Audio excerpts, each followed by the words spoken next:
Republicans right now are struggling to get their position straight on IVF after the Alabama Supreme Court ruled that frozen embryos should be considered children, and those who destroy them can be held liable for wrongful death.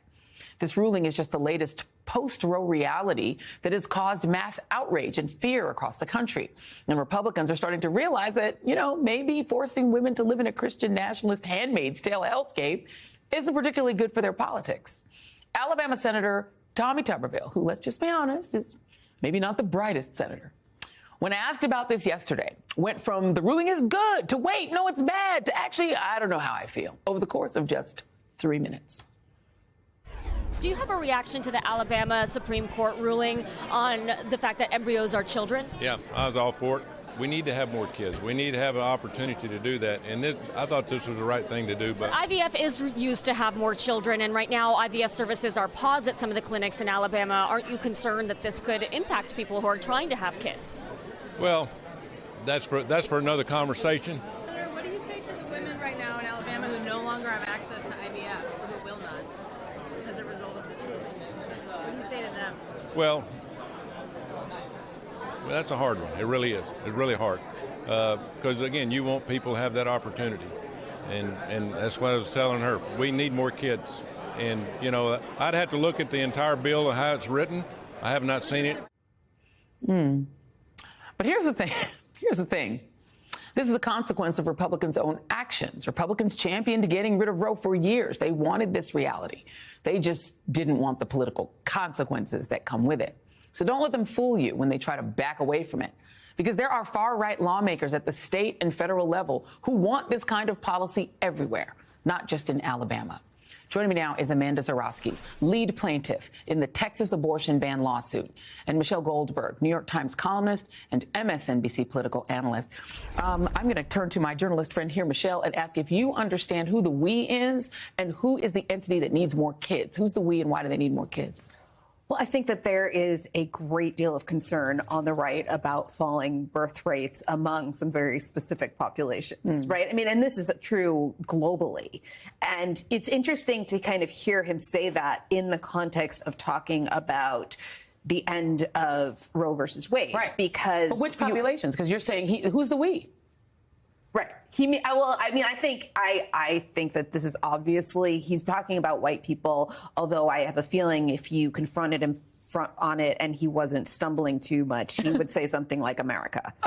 Okay. But they also need more kids. But then when immigrant kids come, we don't have space and we don't need more kids when it's immigrant. We're going to figure that out.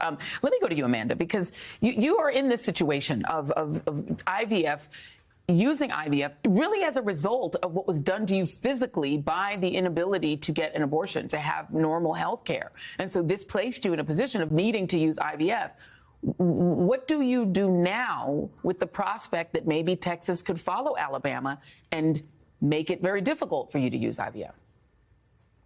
Well, you're exactly right. And the irony is not lost on me that the same people who support the bill and the laws and the bans that put my life at risk because I couldn't get an abortion when I needed one to save my life are now in the same camp of the folks who are saying that I shouldn't have the choice to use IVF and I shouldn't have the ability to make decisions over how and when I create a family. And the fear that a similar law or ruling or bill will come into effect in Texas is such, and it's so terrifying that my husband and I signed the paperwork today to get our embryos out of the state because I am so terrified of what will happen if we're under the same situation that those poor folks in Alabama are in. And so, I mean, because the idea for you in using IVF, do you consider those embryos to already be living children?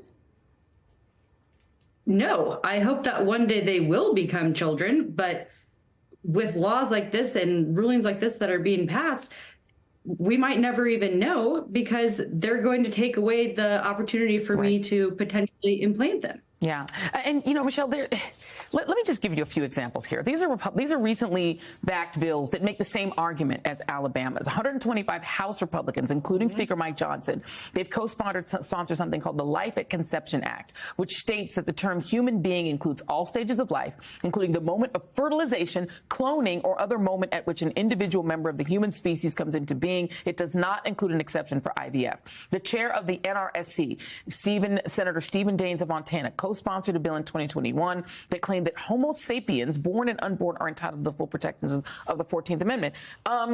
They're for it. They want to make it illegal everywhere. Well, I don't know if they actually do. I don't know if they actually want to make IVF illegal so much as they don't want to deal with the kind of actual consequences of their ideology and its contradictions. Right. Because you see them now rushing to distance themselves from something that was totally predictable and that feminists and people who care about reproductive health have been screaming about for years. That this is that kind of personhood impacts reproductive, it impacts abortion. It also impacts fertility treatment, and it impacts contraception. Right. And, kind of everything people warned about a post-Roe America that was considered hysterical beforehand, we're seeing it all come to pass. Yeah. And so what you see them doing now in Alabama, they're talking about changing the definition of personhood, not to conception, but begins at implantation, right? But I think it just shows you how cynical it is. And there are vanishingly few people who actually believe that an embryo or a blastocyst is a human. Freeze it. Let's just be clear. You can't take a baby and freeze it. The baby would die. Well, not just the that. The fact you can freeze it means it's not alive. I think all these people, if they're in a burning building with one, and they can either save one baby or 10,000 embryos, right? Correct. Nobody really believes that these two are equivalent things. I'm not sure, because there are Republicans who've talked about abortion and think that pregnancy happens in the stomach, where a baby would be digested. And they've legitimately said in the stomach. They don't seem to understand the human body. Well, and you can see with Tommy Tuberville, right, that he has really not thought about this. I mean, I would assume that he knows in the abstract how babies are made, but the actual details of it, and which is just what's so astonishing is that has not stopped them in the slightest from passing these sweeping laws with such profound consequences for people's lives and health. I'm going to give you the last word on this, Amanda. Among women in Texas, at what point does this become a voting issue? Because we have been seeing in conservative states like Texas and Alabama, there not be a reaction to vote out people like the Tommy Tubervilles and these elected officials who are condemning women to health challenges, to maybe losing their lives. At what point is there going to be a reaction electorally, in your view? It absolutely is already a voting issue. And something that I think a lot of people don't know is it's not just our senators and our local elected officials.